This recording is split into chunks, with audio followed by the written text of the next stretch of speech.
আসসালামু আলাইকুম এভরিওয়ান, রক্ষিতা গল্পের দ্বিতীয় পার্ট। তো চলো বেশি কথা না কইয়া গল্প শুরু করা যাক। মীরা ভোরের কেবিন থেকে বের হলো। ভোর খেয়াল করলো ওর টেবিলের উপর কফি নাই। এই প্রথম আলোর টেবিলের উপরে কফি রাখেনি। ভোরের প্রচন্ড রাগ হলো। ভোর আলোকে কল করে নিজের ডেস্কে আসতে বলল। আলো একটু পরেই এলো। আলো কখনো ভোরের রুমে নক করে আসে না, এটা ভোরই পারমিশন দিয়েছিল। কিন্তু আজ আলো বলল, স্যার আসবো।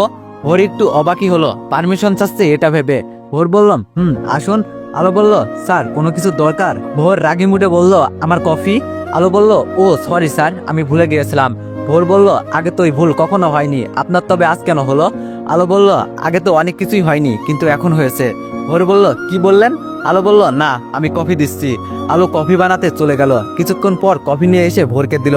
ভোর কফিতে মুখ দিতেই সাথে সাথে কফির মগটা আলোর দিকে এগিয়ে দিয়ে বলল, টেস্ট ইট। আলো কফির মগটা নিয়ে চুমুক দিল আর সাথে সাথে বলল, এক কীর্তিটা। ভোর রাগি মুডে বলল, কফি খাওয়ার মুডটাই নষ্ট হয়ে গেল। আলো বলল, সরি। ভোর বলল, ফাইলগুলো চেক করুন। আলো ফাইল নিয়ে চলে যাচ্ছিল। এমন সময় ভোর বলল, কি ব্যাপার, ফাইলগুলো নিয়ে কোথায় যাচ্ছেন? আলো বলল, আমার ডেস্কে। ভোর বলল, এর আগে তো কোনোদিন আপনার ডেস্কে বসে ফাইল চেক করেননি, তবে আজ কেন, কি হয়েছে আপনার? আলো একটু আস্তে করে বলল, এর আগে তো কোনোদিন আপনাকে দেখে এমন চাপা কষ্টের অনুভূতি কখনো হয়নি। ভোর বলল, বলুন কি হয়েছে আপনার? আলো বলল, কিছু না। বলেই আলো ফাইলগুলো নিয়ে ভোরের সামনে বসলো। আলো এক মনে ফাইলগুলো চেক করছে। ওর কোনো হুঁশ নেই, কিন্তু হঠাৎ মনে হলো ভোরের দিকে তাকিয়ে আছে। তাই আলো চোখ একটু উপরে করলো আর দেখলো ভোর সত্যি ওর দিকে তাকিয়ে আছে। একটু লজ্জা পেলো আলো। ভোর নিজের ফাইলের দিকে তাকিয়ে বলছে, আপনার ওড়নাটা পড়ে যাচ্ছে। আলো চোখ বড় বড় করে নিজের দিকে খেয়াল করলাম, সত্যি ওড়নাটা পড়ে যাচ্ছে ঘাড় থেকে। তাড়াতাড়ি ওড়না ঠিক করে মনে মনে বলল, অসভ্য। ভোর নিচের দিকে তাকিয়ে বলল, আজ আপনাকে পিঙ্কে খারাপ লাগছে না? এবার আলোর একটু বেশি লজ্জা লাগলো, তাই আর মাথা উঁচু করতে পারলো না। আলো ভাবছে, কি হয়েছে ওনার? আগে তো কোনোদিন আমার কথা এভাবে বলেনি। অবশ্য আগে তো কখনো উনি আমাকে বিয়েও করেনি। ওরা সব ফাইল চেক করতে করতে দুপুর বাজিয়ে দিল। এবার যখন আলো উঠতে গেল তখন ভোর বলল, কোথায় যাচ্ছেন? File complete? আলো বলল, না, দুটো আছে। রতন ভাইয়া আসছে আপনার লাঞ্চ নিয়ে, লাঞ্চের পর চেক করব। ভোর বলল, ও। আলো বলল, আপনি ফ্রেশ হয়ে আসুন, আমি লাঞ্চ রেডি করছি। আলো বাইরে চলে এলো লাঞ্চটা নেওয়ার জন্য। লাঞ্চ নিয়ে রেডি করলো। ভোরও এলো ফ্রেশ হয়ে। সবসময় ভোরের লাঞ্চ শেষ হয় তারপর আলো লাঞ্চ করতে যায়। আজও তার ব্যতিক্রম কিছু হলো না। ভোরের লাঞ্চ শেষে সব গুছিয়ে আলো চলে যাচ্ছিল। তখন ভোর বলল, কিছু ভুলে যাচ্ছেন? আলো বলল, কি? ভোর বলল, আমার মেডিসিন। আলো বলল, ও সরি, একটু দাঁড়ান আনছি। আলো ভোরের মেডিসিন নিয়ে চলে এলো নিজের ডেস্কে আর বলছে, কি হয়েছে আমার, এত কেন ভুলে যাচ্ছি? আলো আজ ঠিক মতো লাঞ্চও করলো না, খেতে একদমই ইচ্ছা করছে না। তাই বসে না থেকে হাত ধুয়ে ভোরের কেবিনে গেল ফাইল দুটো চেক করতে। আবারও পারমিশন নিল ভোরের কেবিনে আসার জন্য। আলো ফাইলগুলো চেক করে সব ফাইল নিয়ে যাচ্ছিল। তখন ভোর বলল, ওয়েট, ফাইলগুলো দিন তো একবার। আলো বলল, কেন? ভোর বলল, আজ আপনি অনেক কিছু ভুলে যাচ্ছেন, গরমিল করছেন, তাই আমি একবার দেখে দিচ্ছি, যদি কোনো ভুল থাকে। যদিও এর আগে কখনো আমার চেক করতে হয়নি, কিন্তু আজ আর ভরসা করতে পারছি না। ওয়ানেক্স হচ্ছে সবচেয়ে বিশ্বস্ত বুকমেকার, যা পিএইচডি এবং সিরিয়া অ্যাপের অফিসিয়াল পার্টনার। 22 মার্চ থেকে ইন্ডিয়ান প্রিমিয়ার লিগ শুরু হতে চলেছে এবং এটি সবচেয়ে বড় সুযোগ আপনার প্রিয় দলকে সমর্থন করার। এই অ্যাপসে আপনি cricket, football, tennis live match দেখতে এবং তাদের স্কোর ভবিষ্যৎবাণী করে সহজেই অর্থ উপার্জন করতে পারবেন। সেই সাথে BMW গাড়ি, আইফোন, ল্যাপটপ এবং আরো অনেক নগদ পুরস্কার জেতারও সুযোগ রয়েছে। এই অ্যাপটিতে আপনি class, crystal, under and over 21 ইত্যাদি গেম খেলে সহজেই আয় করতে পারবেন। আপনি বিকাশ, নগদ, রকেট ব্যাংক, ক্রিপ্টো, পেপল এবং অন্যান্য সহজ পদ্ধতির মাধ্যমে সহজেই আপনার জেতা টাকা তুলতে পারবেন। এখানে আপনি 24 ঘন্টায় 7 দিন গ্রাহক সহায়তা পাবেন। তাই এখনই পিন কমেন্টের লিঙ্ক ব্যবহার করে রেজিস্ট্রেশন করুন অথবা গুগলে ওয়ানেক্স সার্চ লিখে রেজিস্ট্রেশন করুন। আর হ্যাঁ, রেজিস্ট্রেশনের সময় আমার প্রোমো কোড VODA7 ব্যবহার করে প্রথমবার ডিপোজিটে 20,000 টাকা পর্যন্ত পান। আলো মনে মনে বলল, বেয়াদব কৌশলে অপমান করে। ভোর ফাইলগুলো চেক করে দেখে ঠিক আছে, তারপর আলোকে দিয়ে দিল। আলো ফাইলগুলো নিয়ে বের হয়ে আসলো। অফিস শেষে আলো নিজের ব্যাগ চেক করে, তারপর ভোরের কেবিনে যায় দেখতে কোনো কিছু ভোর রেখে গেল কিনা। ভোর আজও ওর ওয়ালেটটা ফেলে চলে গেছে। আলো তাড়াহুড়ো করে নিচে যাচ্ছে ভোরকে ওয়ালেটটা দেওয়ার জন্য। আলো লিফট থেকে বের হয়ে দৌড়ে যাচ্ছিল, কিন্তু কিছু দূর গিয়েই থেমে গেল, কারণ মীরা ভোরের সাথে কথা বলছে। ভোরের একদম গা ঘেঁষে। এর আগেও আলো এসব দেখেছে, কিন্তু কখনো কোনো খারাপ লাগা কাজ করেনি। কিন্তু আজ বুকের ভেতরটা ধুপ করে উঠলো আর সামনে এগিয়ে যেতে পারছে না। ওখানেই পাথরের মতো দাঁড়িয়ে রইল আর এক দৃষ্টিতে ওদের দেখছে। ভোর অনেক হেসে কথা বলছে। মীরা যে ভোরের গা ঘেঁষে দাঁড়িয়ে আছে, এতে ভোরের কোনো ভ্রুক্ষেপ নেই। ভোর পাশ ফিরে তাকাতেই দেখে আলো দাঁড়িয়ে আছে। তাই ভোর বলল, কি ব্যাপার আলো, আপনি কিছু বলবেন? আলো বললাম, আপনার ওয়ালেট। ভোর বলল, ও ভুলে গেছি, দিন। তারপর মীরা ভোরকে বাই বলে চলে গেল। আলো চলে যাচ্ছিল, কিন্তু কি মনে করে পিছন ফিরে বলল, স্যার আমাকে একটু বাসায় নামিয়ে দিবেন। ভোর একটু ভেবে বলল, ওকে চলুন। আলো উঠে বসলো। ভোর ওর পাশেই বসা। ড্রাইভার ড্রাইভ করছে গাড়ি। আলো ভোরের দিকে তাকিয়ে আছে। ভোর একটু আগে খেয়াল করলো আলো ওর দিকে তাকিয়ে আছে সে কখন থেকে। ভোর বলল, কিছু বলবেন? আলো বলল, ডিভোর্স কবে দিচ্ছেন? ভোর বলল, কিসের? আলো বলল, আমাদের। বলে আলো বাইরে তাকিয়ে রইল। ভোরও নীরব হয়ে গেল। এভাবেই অনেকক্ষণ ছিল দুজন নীরব। নীরবতা ভেঙে আলো বাইরের দৃষ্টিতে তাকিয়ে বলল, বললেন না এখনো? ভোর আলোর দিকে তাকিয়ে বলল, খুব শীঘ্রই। আলো বলল, তাহলে সবটাই কি দয়া ছিল? ভোর বলল, এটা একটা ঘোর দুঃস্বপ্ন ছিল, আমি এ থেকে পরিত্রাণ পেতে চাই। আলো বলল, আমার সর্বস্ব নিয়ে আপনার দুঃস্বপ্ন হয়? দিয়ে দিব পরিত্রাণ। আর কোনো কথা হয় না। আলোকের বাড়িতে নামিয়ে দিয়ে ভোর চলে যায়। আলোর এখন আর কিছুই ভালো লাগে না। ইদানিং অফিসের কাজে অনেক ভুল হয়। মীরাকে ভোরের আশেপাশে দেখলে বেশি কষ্ট হয়। এভাবে কেটে যায় 1 মাস। এখনো কেউ জানে না ভোর আর আলোর বিয়ের কথা, শুধুমাত্র সাহেব সাহেব ছাড়া। প্রতিদিনকার মতো আজও আলো অফিস দিয়ে বাসায় একা যাচ্ছিল, কিন্তু 4-5টা বাজে ছেলে আলোর পিছু নিয়েছে আজ। আলোকে ফলো করতে করতে আলো যে বাসে উঠেছে ওরাও সে বাসে উঠেছে। আলোর খুব ভয় করছে। আলো বাস স্টপ থেকে নেমে গেল। ছেলেগুলো এবার সুযোগ বুঝে আলো চারপাশ ঘিরে ধরেছে। আলো প্রচন্ড ভয়ে সেন্সলেস হয়ে পড়ে। আলোর চোখগুলো মৃদু খুলে দেখে ও একটা অন্ধকার রুমে, তবে জানালা দিয়ে হালকা আলো এসেছে। আলো ফিল করলো ও কোনো শক্ত কিছুর উপর শুয়ে আছে, তাই জানালা হালকা আলোতে দেখার চেষ্টা করলো কিসের উপরও শুয়ে আছে। আর ভালো করে দেখতেই দেখে আলো ভোরের বুকের উপর শুয়ে আছে। ভোর আসলো কোথা থেকে ভাবতেই মনে পড়লো গত রাতের ঘটনা। আলো যখন সেন্সলেস হয়ে পড়ে যায় তখন ছেলেগুলো ওকে কোলে তুলে নির্জন জায়গায় নিয়ে গেল। নিয়ে রাখার সাথে সাথে আলো সেন্স ফিরে। তখন দেখে জানোয়ারগুলো সব আলোর দিকে ঝুঁকে আসছে।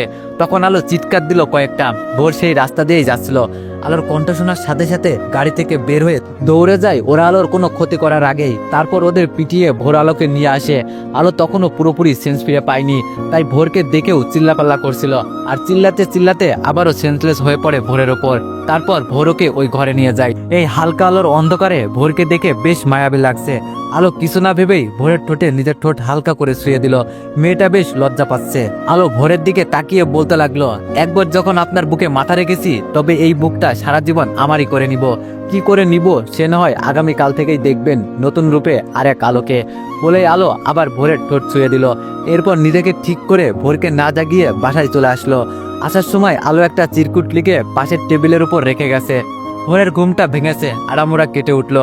জানালার পর্দা সরাতেই দেখে আলো নেই। ফোনটা নেওয়ার জন্য টেবিলে হাত বাড়াই, দেখে সেখানে একটা চিরকুট। চিরকুটটা হাতে নিয়ে দেখে লেখা আছে, my sweet husband I love you, তোমার বউ আলো। ভোর চিরকুটটা পড়ে ভেবে থেকে খেয়ে যায়। পাগল ছাগল বলে এড়িয়ে দেয় আলোর দেয়া শব্দগুলো। ভোর উঠে ফ্রেশ হয়ে বাড়ি চলে যায়। আজ শুক্রবার, অফিস বন্ধ। আলো বাড়ি গিয়ে বাবাকে সব বলে। আলোর বাবা একটু ভয় পায়, তবু আলোর মুখের হাসি দেখে ভয়টা দূর হয়ে গেল। আজ ভোর অফিসে আসছে, কিন্তু আলো এখনো আসেনি। ভোরের কেবিনের কিছুই ঠিক নাই। ভোরের কেবিনে কিছুই ঠিক নাই আজ। ভোরের প্রচন্ড রাগ হয় আলোর উপর। রাগে গজগজ করতে করতে আলোর ডেস্কে যায়। গিয়ে দেখে ফাঁকা, তার মানে আলো এখনো আসেনি। এই প্রথম আলো লেট, তাই বেশি রাগ করে ওঠে ভোর। নিজের কেবিনে গিয়ে গুম মেরে বসে থাকে। 15 মিনিট পর আলো অফিসে আসে। সবাই আলোর দিকে হা করে তাকিয়ে আছে, কারণ আজ আলোকে খুব মিষ্টি লাগছে। হালকা গোলাপি অ্যাশ কালারের মিক্সড একটা শাড়ি পরেছে, কালো ব্লাউজ, 3/4 হাতা, ঠোঁটে হালকা লিপস্টিক, কানে একটা টপ, চুলে খোলা খোপা, হাতে 2টা চুড়ি। আলো সবার সাথে কুশল বিনিময় করে সোজা ভোরের কেবিনে গেল। আজ আর পারমিশন নেয়নি। ভোর সামনে তাকাতেই দেখে আলো। আলোকে কিছু বলবে তার আগেই আলো সোজা এসে ভোরের কোলের উপরে উঠে বসলো। ভোর কিছু বুঝে ওঠার আগেই আলো বলল, গুড মর্নিং ডিয়ার হাজবেন্ড, বউকে মিস করছিলেন? ভোর বলল, কি হচ্ছে এইসব? আপনি আমার কোলের উপরে বসছেন কেন?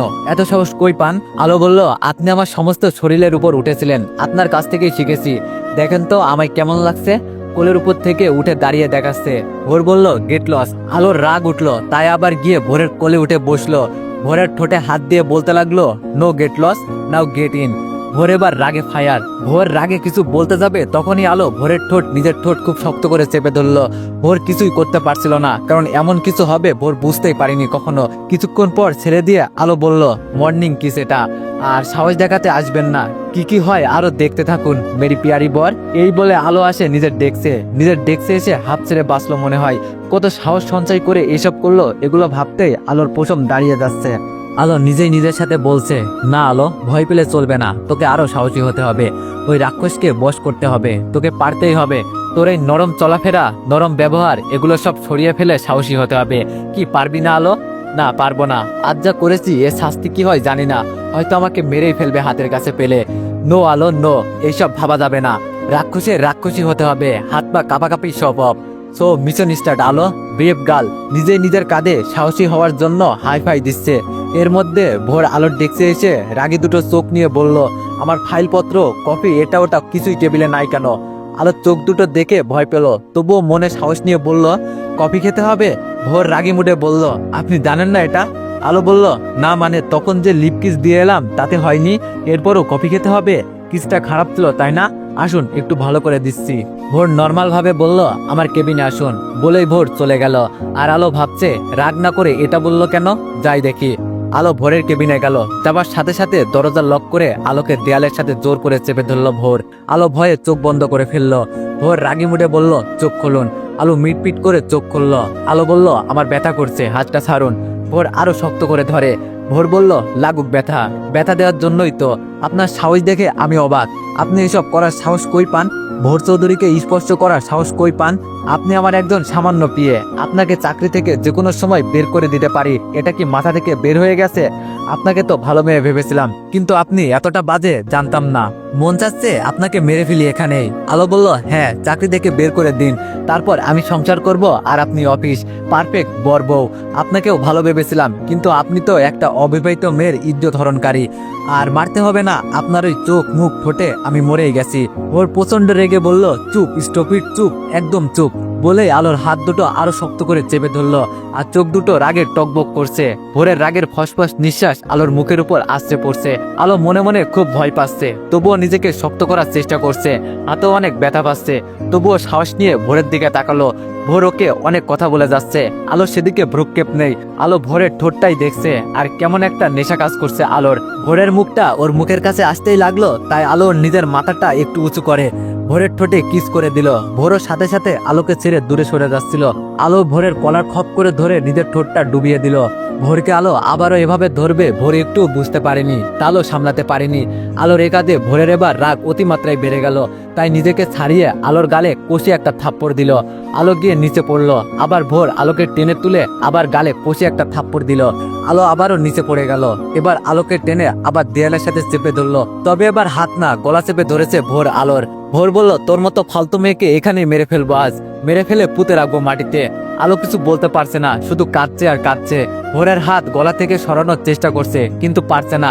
ভোরের রাগ আর শক্তির কাছে। ভোর বলল, তোর একটু আগে নিষেধ করলাম, আর তুই সেই আবার একই কাজ করলি। তোর যেন আজকের পর অফিসে আর না দেখি, যা বেরিয়ে যা আমার অফিস থেকে। বলেই ভোর দরজা খুলে আলোকে ধাক্কা দিয়ে বাইর করে দিল। আলো নিজের ডেস্কে কাঁদতে কাঁদতে চলে এলো। ভোরের থাপ্পড়ে আলোর ঠোঁট পেটে রক্ত বের হচ্ছে, খুব কাঁদছে আলো খুব। আর ওইদিকে ভোর নিজের রাগকে কন্ট্রোল করতে না পেরে দেয়ালে হাত দিয়ে পাঁচ দিচ্ছে। ভোরের যে হাতটা ফেটে রক্ত বের হচ্ছে সেই দিকে খেয়াল নেই, পাঁচ দিয়েই যাচ্ছে। এইদিকে আলো চোখের পানি মুছে নিজেকে ঠিক করে ব্যাগটা নিয়ে চলে গেল। একটু পর মীরা ভোরের কেবিনে ঢুকে দেখে ভোরের কাণ্ড। দৌড়ে মীরা ভোরের হাত ধরে বলল, কি হয়েছে ভোর তোমার? তুমি কি করছো? তোমার হাত দিয়ে কত রক্ত পড়ছে দেখো। ভোর মীরাকে সরিয়ে দিয়ে অফিস থেকে বের হয়ে চলে গেল। হাত দিয়ে রক্ত ধরছে, তবুও এই অবস্থায় ড্রাইভ করছে, নিজেকে কন্ট্রোল করতে পারছে না ভোর। হঠাৎ ব্রেক কষলো ভোর, কারণ সামনে ভিড় জমেছে। ভোর ভিড়ের পাশ দিয়ে আস্তে করে গাড়িটা চালিয়ে চলে যাচ্ছিল, কিন্তু ভিড়ের দিকে চোখ দিতেই আলো শাড়ির মতো কিছু একটা দেখলো। সাথে সাথে গাড়ি দাঁড় করিয়ে নেমে পড়লো। ভিড় ঠেলে ভিতরে ঢুকে দেখে আলো সেন্সলেস হয়ে পড়ে আছে। ভোর কিছু না ভেবে তাড়াতাড়ি আলোকে করে তুলে নিল। আর সবাই বলে উঠলো, কি আপনি ওনাকে এভাবে তুললেন কেন? ভদ্র মহিলাকে আপনি চিনেন? এত মানুষের এত প্রশ্নে ভোরের কান ধালাপালা করে উঠলো, আর রাগে জোরে চিল্লিয়ে বলেই ফেললো, শি ইজ মাই ওয়াইফ। ভোর আলোকে গাড়িতে শুইয়ে দিল। তারপর ভোর একটানে গাড়ি ড্রাইভ করে ওর নিজের বাড়িতে চলে এলো। আলোকে কোলে নিয়ে এসে সোফাতে শোয়ালো। ভোরের মা তো অবাক। ভোরের মা বলল, কি রে ভোর, কে মেয়েটা, কি হয়েছে? ভোর বলল, আমার পিয়ে রাস্তায় সেন্সলেস হয়ে পড়ে গিয়েছিল, তাই বাসায় নিয়ে এসেছি। বলেই ভোর ডাক্তারকে কল দিল। ভোরের মা আলোর দিকে তাকিয়ে বলল, মেয়েটার গালে আঙ্গুলের ছাপ, কেউ মনে হয় মেরেছে। ইস, এইভাবে কেউ মারে? যারা অমানুষ তারাই এভাবে মারে। এত মায়াবী মুখটার উপর কি দয়া হলো না? বলেই ভোরের মা আলোর মাথাটা নিজের কোলে নিল। আর ভোর গিল্টি ফিল করলো। একটু পর ডাক্তার এলো, আলোকে দেখে চেক আপ করে মেডিসিন দিল, আর ভোরের হাতটা ব্যান্ডেজ করে চলে গেল। ভোরের মা বলল, তোর হাতে আবার কি হয়েছে? ভোর বলল, সামান্য কেটে গিয়েছে, ও কিছু না। ভোরের মা বলল, সামান্য? এত রক্ত বের হয়ে গিয়েছে আর এটা তোর কাছে সামান্য? ভোর বলল, এখন তো ব্যান্ডেজ করেছি তাই না, এখন এ নিয়ে আর কথা না। ভোরের মা বলল, আমি তো প্রথমে খেয়ালই করিনি তোর হাত। এর মধ্যে আলো আস্তে করে নড়ে ওঠে আর বলে, বাবা বাবা। ভোরের মা বলল, চোখ খুলো মা আস্তে করে। আলো আস্তে করে চোখ খুললো, তারপর চারিদিকে তাকিয়ে আলো বলল, আমি কোথায়, আমার বাবা কোথায়? ভোরের মা বলল, তুমি তোমাদের স্যারের বাসায়, আমি ভোরের মা। আলো আস্তে করে উঠে বসলো, ভোরের মায়ের দিকে তাকিয়ে বলল, আমার কি হয়েছিল, আমি এখানে কেন? ভোর বলল, আপনি রাস্তায় সেন্সলেস হয়ে পড়ে গিয়েছিলেন, আমি নিয়ে এসেছি আপনাকে দেখে। আলো সামনে তাকিয়ে ভোরকে দেখে আলো ভোরের মায়ের কাছে আরো ঘেঁষে বসে জড়িয়ে ধরলো। আলো বলল, আন্টি ওনাকে চলে যেতে বলেন, উনি আমাকে খুব মেরেছিল, আবার মারার জন্য এইদিকে আসছে। ভোরের মা অবাক হয়ে বলল, মানে তোমার গালে আঙুলের ছাপগুলো ভোরের হাতের? আলো কেঁদে কেঁদে বলল, ভোরের মা বলল, চি ভোর চি। ভোরের মা বলল, চি ভোর চি, তুই এতটা অমানুষীর মতো কাজ করলি আমার ছেলে হয়ে। ভোর বলল, কেন মেরেছি তা তুমি জানো? ভোরের মা বলল, কেন মেরেছিস বল, কি এমন অপরাধ করেছে মেয়েটা যে তুই এভাবে মেরেছিস? দেখ মেয়েটা তোকে দেখে এতটাই ভয় পেয়েছে যে আমাকে কিভাবে জড়িয়ে ধরেছে, বল কি করেছে ও? আলো বলল, আমি বলছি আন্টি, আমি ওনাকে কি। আলো থেমে যায় আর ভোর রাগী চোখে আলোর দিকে তাকায়। ভোরের মা বলল, কি কি বলো মা। আলো বলল, কি কিছু না আন্টি, কিছু না। ভোরের মা বলল, কিছু না করলে এভাবে মেরেছে কেন, বল ভোর, কেন মেরেছিস বল, জবাব দে। ভোরকে এত প্রশ্ন করছে ভোরের মা, আর ভোর কোনো উত্তর দিতে পারছে না দেখে আলোর খারাপ লাগলো। তাই আলো মুখ ফুটে বলে ফেললো, আমি স্যারকে জোর করে কিস করেছিলাম তাই মেরেছে। ভোরের মা বলল, কি কেন? এবার আলোর রাগ উঠলো অনেক। তাই আলো বলল, কি করব বলেন আন্টি, ওই যে মীরা ডাইনি আছে না, ও সারাক্ষণ আমার বরের চারপাশে ঘুরঘুর করে তাই। ভোরের মা বলল, তোমার বর কে? আলো বলল, কি আবার আপনার ছেলে। বলে আলো মুখে হাত দিল। ইস কি বলে ফেললো, আদার তো রক্ষা নেই আলো। ভোরের মা বলল, ভোর ও যা বলছে সব সত্যি? ভোর নিশ্চুপ। ভোরের মা বলল, কি হলো ভোর বল। ভোর কিছু বলছে না। ভোরের মা বলল, আমি কিছু জিজ্ঞেস করছি ভোর তোকে। ভোর আর চুপ থাকতে পারলো না। ভোর বলল, হ্যাঁ হ্যাঁ হ্যাঁ, উনি যা বললেন সব সত্যি। বলেই ভোর সোফাতে ধপ করে বসে পড়লো, হাত মাথায় দিয়ে নরম কণ্ঠে বলল, সরি মা, এক্সট্রিমলি সরি। আসলে সেদিন সিঙ্গাপুরে সব ঘটনা বলে দিল ওর মাকে। এবার শাইলা চৌধুরী ধপ করে বসে পড়লো, একদম চুপ হয়ে গেল, চারিদিক নিস্তব্ধ। আলো কাঁদছে, ভোর মাথা নিচু করে আছে, শাইলা চৌধুরীর চোখ বেয়ে পানি ঝরছে। আলো আস্তে করে উঠে চলে যাচ্ছিল, এমন সময় শাইলা চৌধুরী আলোর হাতটা ধরে বলল, কোথায় যাচ্ছ? আলো বলল, বাসায়, বাবা হয়তো টেনশন করছে।